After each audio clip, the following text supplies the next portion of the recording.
Mga kamot-mot, magpapalit tayo ng oil cleaner sa ating XRM 125FI. So, panoorin nyo mga kamot-mot at wag ninyong palalagpasin itong video nito mga kamot-mot. Ito'y para may matutunan sa ating mga baguhan na magmumotor. Kaya panoorin nyo mga kamot-mot.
Alis mga kamot-mot ay dahan-dahan lang natin alisin mga kamot-mot, baka may masira tayong party ng maliliit sa pagmamadali natin mga kamot-mot. So ganyan lang po mga kamot-mot, dahan-dahan lang mga kamot-mot upang wala tayong mapinsala sa ating mot-mot na motor.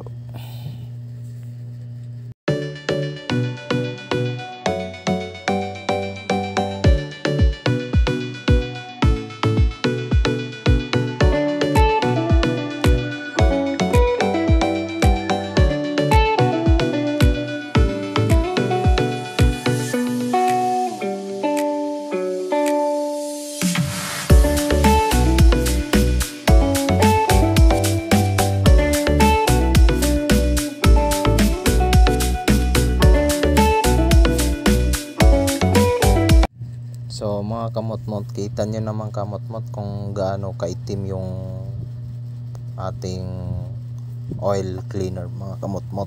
So yan kamot-mot, bumili ako ng bago mga kamot-mot para ipalit sa dating oil cleaner mga kamot-mot. So sa pag-alis lang kamot-mot ay gumamit ako ng screw mga kamot-mot at tinusok ko yung isang lock kamot-mot. So parang counterclockwise lang yung mga kamot-mot sa pag-alis lang yung kamot-mot. So ikot mo lang kamot-mot. So kusa na siya maalis. Yan mga kamot-mot. kitang kita nyo naman mga kamot-mot. So yan, kamot-mot. So grabe ang itim na mga kamot-mot. Ang takbo ng motor na yan mga kamot-mot ay nasa 17,450 yung takbo ng mot-mot natin mga kamot-mot.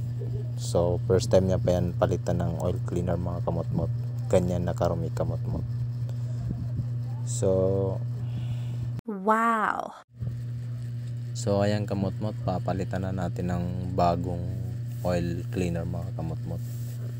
So ayan mot-mot.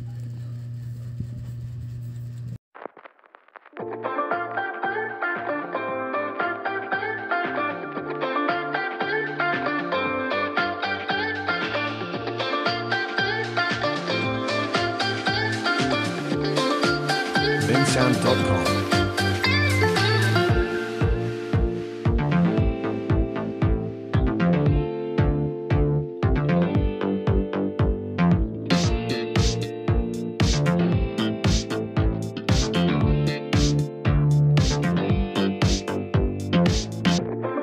Bensound.com.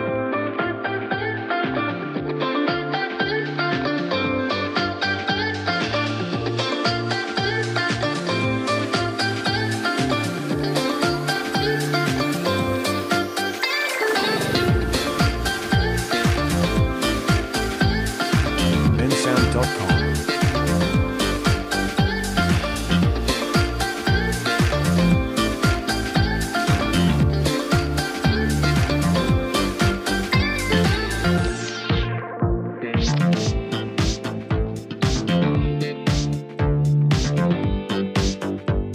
Bensound.com.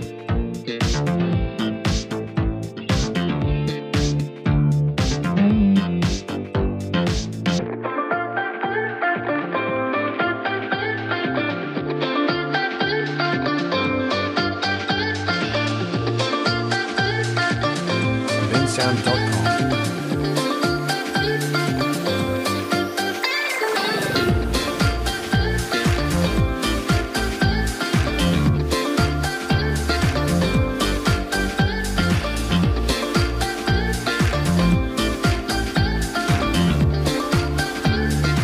Bensound.com.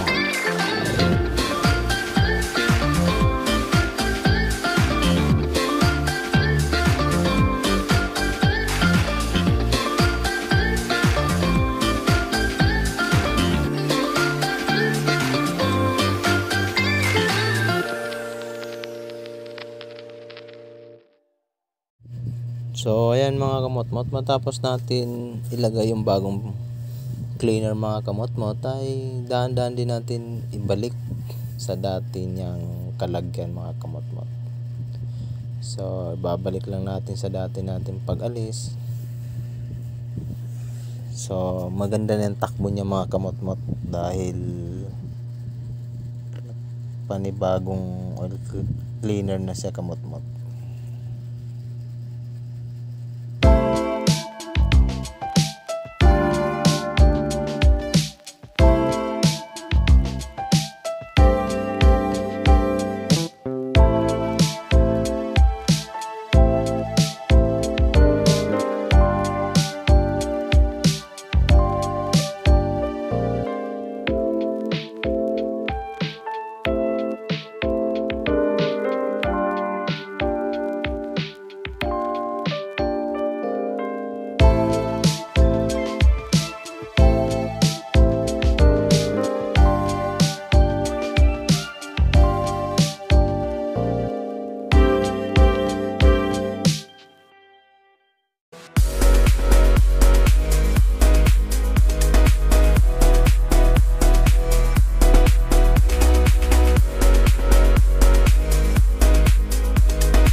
So mga kamot-mot, yan na mga kamot-mot. Tapos na natin maibalik yung ating bagong oil cleaner kamot-mot. So susubukan natin yung ating kamot-mot kung